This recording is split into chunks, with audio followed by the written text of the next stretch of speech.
اس pack پہ اب ہم پہنچ گئے یا اس کی طرف اب بڑھ رہے ہیں. اس وقت حکومت مزید اور کیا کر سکتی ہے؟ لوگ تو بات ماننے کو تیار نہیں ہے. لوگوں کا ایٹیچیوڈ آپ باہر دیکھ لیں, کوئی بات سمجھنے کوئی تیار نہیں. بہت شکریہ آپ کا سر. گزارش یہ کہ آپ نے ایک بات یہ کہی کہ حکومت کے کوئی خدشات جو ہیں وہ پورے ہو رہے ہیں. یہ خدشات آپ کے تھے, میرے تھے, جو ہمارے دوسرے مہمان بیٹھے ان کے تھے. حکومت کے تو کوئی خدشات نہیں تھے. عمران خان صاحب تو کہتے تھے لاک ڈاؤن نام کی بکواس جو ہے میں بلیو ہی نہیں کرتا اس کے اوپر. نہ انہوں نے کیا نہ انہوں نے ہونے دیا. یہ حقیقتیں ہیں جو آج نہیں کل سامنے آ جائیں گی, مگر فیکٹس ہیں. جو پنڈورا باکس کھل گیا ہے نا, اب اس جن کو بوتل میں واپس بند کرنا ممکن نہیں ہے. جو انیشل سٹیج تھی جب دوسرے ملکوں میں آ چکا تھا, ہمارے پاس تو 24 فروری کو پہنچا نا, 26 فروری کو. اس وقت قوم ڈری ہوئی تھی.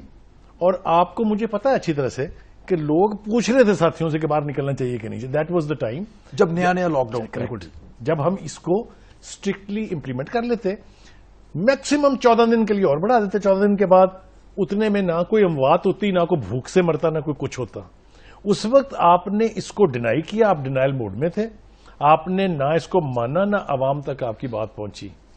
تھوڑا بہت جو سندھ میں کہیں ہوا یا پنجاب میں تھوڑا بہت کیا تھا وہ پرائم منسٹر کی مرضی کے خلاف. Let me be very honest and straightforward. انہوں نے خود کہا تھا. نہیں, پرائم منسٹر نے یہ خود مانا.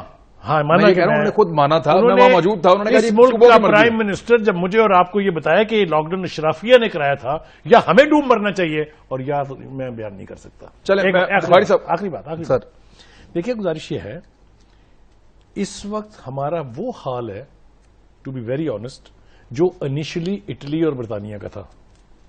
جس سپیڈ سے کیسز گئے ہیں اس پچھلے 2 ہفتے میں, وہ آپ کے سامنے ہے. ابھی بھی ہماری کیپیسٹی نہیں ہے کہ ہم اتنے ٹیسٹ کر سکیں جتنے ہونے چاہیے. ابھی بھی ہماری کیپیسٹی نہیں ہے کہ ہمارے ہسپتالوں میں اتنا لوڈ جا سکے جتنا. چناؤ ہاسپٹل لاہور کا میں بتا رہا ہوں فل ہو گیا. ٹھیک ہے, کراچی میں کئی اسپتال جو ہیں وہاں پہ اب گنجائش نہیں ہے. میں آپ سے پوچھتا ہوں, آپ مجھے اس سوال کا جواب دیں یا لے دیں کہ کون ذمہ دار ہے اس طور پہ. ہم خود اس کے ذمہ دار بھی ہیں لیکن شاکی بھی ہیں. اب آج حکومت جو ہے وہ 3-4 بحرانوں کا شکار ہے. یہ بحران میں خاکبدان, میرے یقین اور میرا دل دہلتا ہے کہ یہ مجھے اس سے ہی پتا تھا سلیم بخاری صاحب بیر میں کہ 1971 کے اندر بالکل یہی حالات تھے. سیاسی عدم استحکام ایک ایسی چیز ہے جس کو ہم جان بوجھ کے مکارانہ طریقے سے اس سے تہی نظر کرتے ہیں تاکہ لوگوں کو یہ پتہ ہی نہیں چلے کہ اس کی اصلی بیماری کیا ہے. یہ ایک لمبی بحث ہے, آپ کے پروگرام کا ٹاپک کچھ اور ہے. چنانچہ سیاسی بحران جو اپنی پیک پہ تھا 71 میں, آج ہم سیاسی عدم استحکام کا شکار ہیں.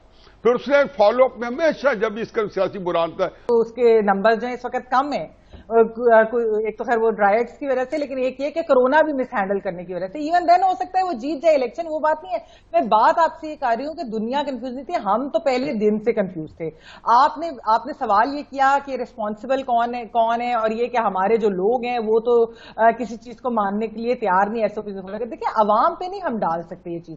امریکہ کے اندر, یا آپ امریکہ کی مثال لے لیں, امریکہ کے اندر بھی لوگ جو تھے وہ بیچز پہ چلے گئے. امریکہ کے اندر بھی لوگ اس طریقے سے کانگریگیشنز کر رہے تھے کہ جس کی وجہ سے وہ ابھی پروٹیسٹ کر رہے ہیں آج کل. جب تک خیر وہ پروٹیسٹ کی تو ایک بہت بڑی وجہ ہے, تو اکٹھے ہو گئے نا سارے, پھر اکٹھے ہو گئے. اس کے بعد پھیلے گا بھی. لیکن میں بات کریں ان پروٹیسٹ کی تو خیر ایک بہت بڑی ہسٹری ہے نا, مطلب کہ بلیکس کے ساتھ ہوتا کیا ہے, اس کی بات نہیں میں کر رہی. میں بات یہ کر رہی ہوں کہ آپ پاکستانی عوام کو مت بلیم کریں. اصل چیز ہے گورنمنٹ نے امپلیمنٹ کرانا ہے. اگر گورنمنٹ ہی پہلے دن سے کہے گی لاک ڈاؤن کریں یا نہ کریں, لاک ڈاؤن کریں یا کرفیو ہے, یہ لاک ڈاؤن تو کرفیو ہوتا ہے, کرفیو کیا ہے وہ اس کی ہمیں ڈیفینیشن دیتے رہتے ہیں. پھر وہ کہتے ہیں جی صوبوں نے خود ہی کر لیا, یہ صوبوں کی پتہ نہیں 18ویں ترمیم کی تھی کہ نہیں, خود مختاری کا مسئلہ ہے کیونکہ وزیر اعظم صاحب تو چاہتے نہیں تھے. یہ جب چیزیں, یہ آپ جب میسج دیں گے نا ایک عوام کو, تو وہ عوام کہے گی اچھا اگر گورنمنٹ یہ بات کرے تو پتہ نہیں کرونا ہے. چلو, میرے 4 میں سے 3 اینالسٹ جو ہیں وہ اس بات کے اوپر شور شاٹ ہیں کہ وزیر اعظم پاکستان عمران خان جو ہے وہ رسپانسبل ہے پاکستان میں کرونا پھیلانے کے لیے اور کرونا بیماری سے اس عوام کو مروانے کے لیے. میرے 4 میں سے 3 لوگ, سلیم بخاری صاحب, میمل سرفراز صاحبہ اور حفیظ اللہ نیازی صاحب, انہوں نے جو ہے وہ تینوں نے کہا ہے کہ عمران خان رسپانسبل. ملک میں آٹا بحران پھر سر اٹھانے لگا. لاہور میں آٹا مہنگا ہونے کے باوجود دستیاب نہیں. 20 کلو آٹے کا تھیلا 925 روپے کا ہو گیا. پشاور کے نان بھائیوں نے روٹی 20 روپے میں فروخت کرنے کی دھمکی دے دی. آٹے کی قیمت میں اندھا دھند اضافے سے غریب پس کر رہ گئے. گندم کی نئی فصل آنے کے باوجود آٹے کی قیمتیں آسمان کو چھونے لگیں۔ مختلف شہروں میں فلار ملز بند ہونے کے باعث آٹے کی قلت ہو گئی۔ لاہور میں 20 کلو آٹے کا تھیلا 805 سے بڑھ کر 925 روپے کا ہو گیا۔ محکمہ خوراک اور فلار ملز کے درمیان جنگ میں عوام پس گئے۔ آٹا 1900 روپے من کرنے کا آٹا کیسے سستا ہوگا؟ آٹا تو مہنگا ہوگا۔ یہ پالیسی میں نہیں غلط ہے سارے، کیسے غریب آدمی اپنی روٹی کھائے گا؟ کوئٹہ میں 20 کلو آٹے کے تھیلے کی قیمت میں 150 روپے اضافہ ہو گیا اور قیمت 1000 روپے تک جا پہنچی، جبکہ پشاور میں تھیلا 1150 روپے میں فروخت ہونے لگا۔ عوام نے دہائیاں دینا شروع کر دی۔ مہنگائی جب سے دن پر دن بڑھ رہی ہے، دن پر دن بڑھ رہی ہے، کسی سے آٹے کو لے لو، چینی لے لو، آپ دوسری روزمرہ استعمال کی جو چیزیں ہیں وہ دن پر دن بڑھ رہی ہیں۔ یہ لوگ کہتے ہیں فیول پیٹرول ہم نے کم کر دیا۔ پیٹرول سے جو ہے اگر 5 روپے بڑھتا ہے تو مہنگائی 50 روپے بڑھ جاتی ہے، اگر جب کم ہوتا ہے تو اس پہ کوئی عمل درآمد ہوتا ہی نہیں ہے۔ اسٹارٹنگ ہو رہا ہے، پہلے جو تھا بہت ریٹ صحیح تھا، 850 روپیہ اتنا چل رہا تھا، ابھی یہ کم از کم یہ 20 دن ہو گیا، 20 دن سے گاڑیوں بھی نہیں آ رہے اور ضلع پابندی بھی لگا دیا اور کوئٹہ شہر میں نہیں چھوڑ رہے۔